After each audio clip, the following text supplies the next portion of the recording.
Before we get into the video, could everyone please subscribe to my Endless Diary Tales channel? Thank you so much. My sister manipulated my parents into cutting me off from Christmas. But when she asked me for money, I finally taught them a lesson. I'm 32 years old, single, and according to my parents, a disappointment. Not because I've done anything particularly bad, but simply because I haven't met the expectations they hold dear. No spouse, no children, no proper family of my own. Meanwhile, my younger sister Amanda, at 26, can do no wrong in their eyes. She's lively, married, and to them the very definition of success. This year, they didn't even bother inviting me for Christmas. A week before the holiday, my mother called, not to wish me well or ask how I was doing, but to justify why I was being excluded. Apparently, Amanda had casually mentioned that I supposedly said celebrating Christmas at their place was a waste of time since it always revolved around her. I never said that, yet my parents didn't feel the need to verify anything. They simply took it at face value. We don't want negativity ruining the day, my mother told me. Maybe it's best if you sit this one out. I wasn't sure what hurt more, her words or the fact that I wasn't even surprised. Fine, I said. I wasn't about to beg for an invitation. The following day, Amanda called. For a brief moment, I thought she might be reaching out to mend things or admit she had lied. But no, she wanted money. Listen, she started. I need some help covering tuition for my graduate program. Mom and Dad can't contribute much right now, and we all know you're doing well. I was stunned. Just one day after banning me from Christmas, they had no issue treating me like the family ATM. I didn't respond immediately, deciding instead to handle this in a way they wouldn't forget. Rather than rejecting her outright, I told Amanda I'd think about it. That was enough to satisfy her. She quickly thanked me and hung up, likely already feeling proud of her ability to manipulate people. But my thoughts weren't on helping her. I was reflecting on the years of this exact pattern repeating itself. Amanda had always been the favored child. She received the admiration, the attention, the best of everything. My parents never even pretended to be fair about it. They were open and proud of her achievements, which mostly involved being charismatic and knowing how to get people to do what she wanted. Meanwhile, I was the responsible one, the steady, dependable one.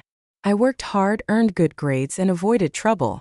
But in our family, responsibility wasn't something to be celebrated. It was something to be exploited. When Amanda wanted a car in high school, my parents suggested I chip in from the savings I had built from my part-time job. When she decided to attend an expensive out-of-state college, they had no hesitation in asking me to put my graduate school plans on hold to help them cover her tuition. And Amanda always had a way of twisting the situation so that she appeared to be the victim, the one who deserved everyone's support the most. The most infuriating part was that she had convinced my parents that I was selfish. Anytime I tried to establish boundaries or say no, I was met with a lecture about how family should always support each other. Translation: my role was to support Amanda, no questions asked. And now here she was again, asking for thousands of dollars for her graduate school expenses while I wasn't even deemed worthy of attending Christmas dinner. I wasn't furious, not in the way that makes you lose control and lash out. I felt eerily calm, almost detached. And that's when I realized I was truly done. This wasn't just about money or the holiday. It was about years of being used, disregarded, and treated as if my worth depended solely on how much I could provide for her. So I called my mother back. Hey, I said, can we have a family meeting? Me, you, Dad, Amanda, and her husband? I think we need to clear the air. She hesitated before finally agreeing, likely assuming I was coming to beg and apologize. I didn't correct her. She could believe whatever she wanted. I would say my piece, and for once they would have to listen. The so-called family meeting was set for the following Saturday at my parents' house. I didn't bother dressing up. I just threw on a hoodie, a pair of jeans, and some worn-out sneakers. This wasn't about appearances. It was about finally speaking my truth. When I arrived, Amanda and her husband Greg were already there. Greg gave me his usual half-smile, the kind that suggested he wanted no part in the drama but couldn't seem to escape it. Amanda didn't even pretend to be polite. She was glued to her phone, as uninterested as ever. Mom bustled in from the kitchen, balancing a tray of coffee and cookies, putting on her best act as the warm and welcoming hostess, even though this was anything but a social visit. Dad remained planted in his recliner, eyeing me like I was some unwelcome guest who had barged in uninvited. So Mom finally said once everyone was settled, her voice dripping with artificial sweetness, "What did you want to talk about, honey?" As if a few kind words could smooth over the fact that she had excluded me from Christmas just 2 weeks earlier. I didn't bother with small talk. "I want to discuss Christmas," I said evenly, "and the fact that I wasn't invited because Amanda told you something that wasn't true." Amanda jumped in instantly, her voice sickeningly innocent. "I didn't lie, that's what you said. Or maybe you didn't mean it that way, but that's how it came across." I raised an eyebrow. "Really? Because I don't recall ever saying that Christmas was a waste of time. In fact, I don't remember discussing it at all. Yet somehow you managed to convince Mom and Dad otherwise." She shrugged, leaning back in her chair. "I was just being honest." I nodded slowly, biting back the frustration bubbling inside me. "Right, just like you were being honest when you called me the next day asking for money for your graduate program." The room went silent. Amanda's expression faltered, rose, and for the first time Greg looked genuinely uncomfortable. Mom jumped in, her voice laced with desperation. "Wait a minute, this isn't about money." "It's always about money," I cut her off. "That's exactly why I'm here, because I'm sick of being treated like a walking bank account. You didn't want me at Christmas, but you had no issue expecting me to fund Amanda's life. Do you have any idea how messed up that is?" Dad finally spoke, his tone gruff. "Watch your mouth, son. We're family. Families help each other." I let out an actual laugh. "Help each other? Is that what this is? Because from where I'm standing it looks a lot like me giving while Amanda takes. Tell me, when was the last time anyone in this room actually helped me?" No one answered. "Exactly," I said. "And that's why I'm done." The silence that followed was thick and awkward. Amanda kept her eyes glued to her phone, pretending she wasn't the center of this conversation. Greg shifted uncomfortably, looking like he regretted coming. Mom looked on the verge of tears, and Dad's face was red with barely contained frustration. He was the one to finally break the silence. "You've got some nerve," he said, his voice heavy with disapproval. "Talking to us like this after everything we've done for you. We gave you life, put a roof over your head, fed you, clothed you, and this is how you repay us." I couldn't help it, I laughed. Not a small chuckle, a real deep laugh, the kind that unsettles people more than shouting ever could. "You gave me life, so what? I'm supposed to spend the rest of my existence in eternal gratitude because you decided to have a child? That's your big argument? That I owe you just for existing?" I shook my head, still laughing in disbelief. "You can't be serious." Mom's voice wavered as she jumped in. "We've sacrificed so much for you. We worked hard to give you a good life, and now you're acting like we're the villains." "Sacrificed?" I repeated, raising an eyebrow. "Sacrifice what exactly?" Because all I ever heard growing up was how much harder things were because of me. How I was the trial run that made life easier for Amanda. "You didn't sacrifice for me. You invested in me, expecting a return with interest. And guess what? I've paid up over and over again." Dad leaned forward, pointing a firm finger in my direction. "You've always been ungrateful. You think money fixes everything, but let me tell you something. Family isn't about money, it's about loyalty. And right now, you're failing at that." "Loyalty?" I echoed, disbelief dripping from my voice. "You mean the same loyalty you showed me when you believed Amanda's lie without even bothering to hear my side? Or the loyalty you demonstrated when you cut me out of Christmas but had no issue asking me for thousands of dollars the next day? That kind of loyalty." Mom clutched her chest like I had just struck her. "We didn't uninvite you," she insisted. "We just thought it would be best if you stayed home this year. You've been so negative lately." I scoffed. "Gee, I wonder why. Maybe because my entire adult life I've been treated like I don't matter unless I'm doing something for you or Amanda. Maybe because no matter how much I give, it's never enough. But you're right, this isn't about money. It's about respect, and I'm done pretending I don't see how little of it you have for me." Amanda finally lifted her head from her phone. Her face flushed. "This is ridiculous. You're making such a big deal out of nothing. All I did was ask for a little help. You don't have to turn it into some dramatic crisis." I locked eyes with her, and for the first time she looked uneasy. "This isn't drama," I said, my voice steady. "This is reality. And you're about to see just how real it is. The tension in the room was suffocating. The only sound was the low hum of the refrigerator in the kitchen. Mom's eyes were wide with disbelief.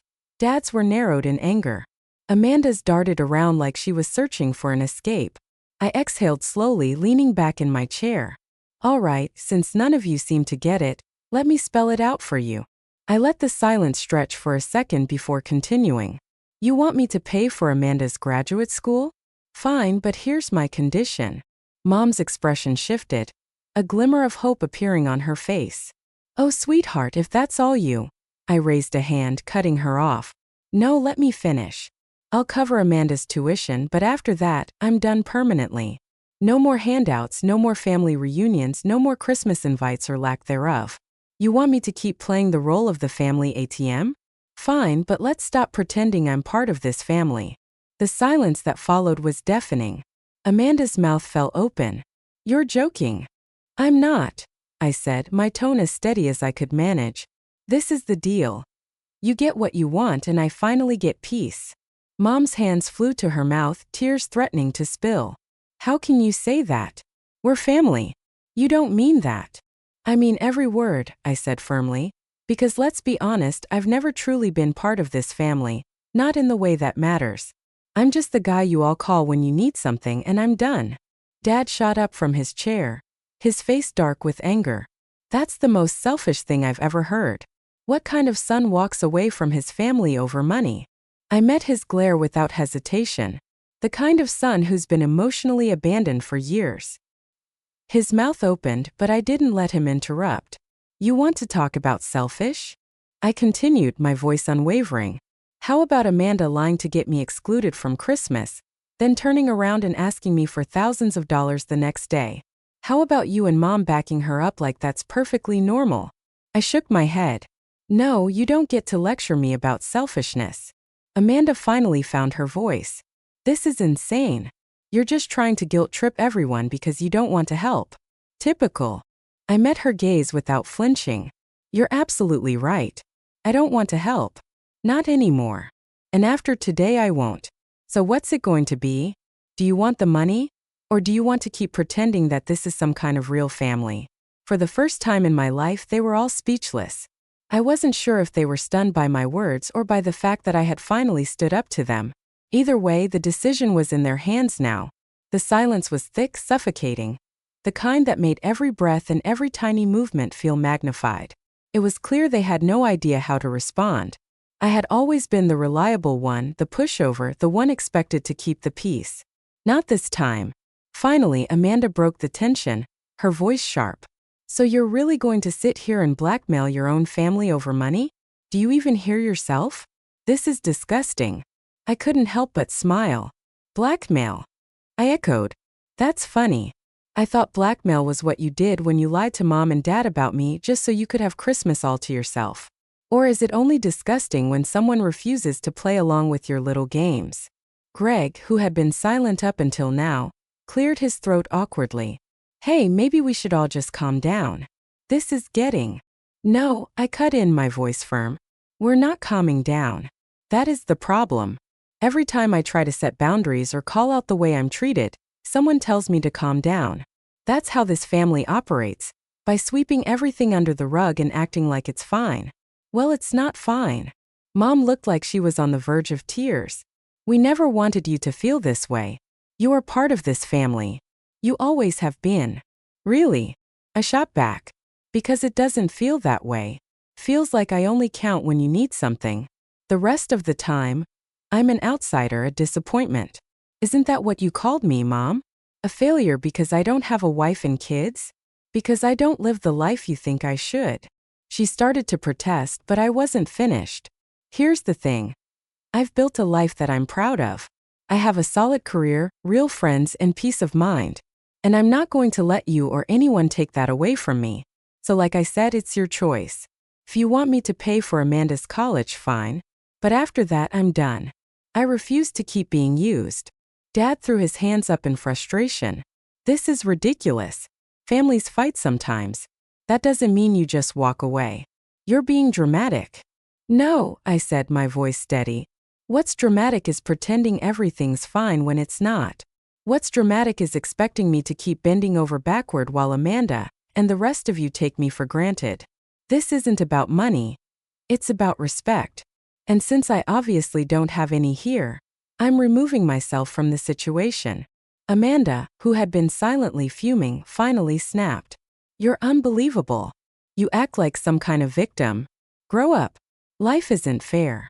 You think I haven't made sacrifices? You think I haven't struggled? I held her gaze for a long moment. Struggled? I repeated. Do you have two parents who treat you like you walk on water? A husband who supports you no matter what? And yet you still expect me to clean up your messes? If that's struggling, I'd love to hear what you call my life. She parted her lips as if to speak, but no words came. Exactly, I said, rising to my feet. I've said what I needed to say. Let me know what you decide. Just remember, this is the last favor you'll ever ask of me. With that, I walked out. I didn't hear from them for a few days after the confrontation. I assumed they needed time to process, to argue, to figure out their next move. Meanwhile, I carried on with my life, doing my best not to dwell on it. I knew what I had proposed wasn't ideal for them, but it was the clean break I needed. Sure enough, a week later, Mom called. Her voice was hesitant, almost uncertain. We've talked it over, she said softly. And if this is really what you want, we'll take you up on your offer. I exhaled a breath I hadn't realized I was holding. A part of me had expected more resistance, but I supposed even they knew they had pushed me too far. All right, I replied. I'll transfer the money directly to Amanda's school account, but after that, don't contact me about anything. I mean it. Mom started crying, mumbling something about how heartbreaking it was to see our family falling apart, but I didn't let it get to me. I wasn't the one who had destroyed our relationship. They were. I had simply stopped trying to hold the broken pieces together. I kept my word. I paid Amanda's tuition in full, sent her an email with the receipt, and that was it. No dramatic farewell, no drawn-out explanations, just a clean break. At first, the silence felt strange. For years, my phone had been a constant source of stress. Text after text, call after call. Each one another demand, another expectation. Now it was quiet, peaceful. Amanda reached out once a few months later. She sent a long email apologizing for how things had played out and thanking me for what I had done. She said she hoped that one day we could put the past behind us. I never responded. It wasn't about resentment. It was about self-preservation. I had spent too long being her doormat, and I wasn't willing to risk slipping back into old patterns. Life without them was easier. I had more energy for the things that actually mattered. My career, my hobbies, my friends. I hadn't realized how much space they had taken up in my mind until they were gone. Do I miss them sometimes? But not in the way you might think. I miss the idea of a family that truly cares, but I've accepted that the family I was born into will never be capable of giving me that, and that's okay. For the first time in my life, I'm not living under anyone else's expectations. I'm not the family ATM. I'm just me. And honestly, it feels better than I ever imagined.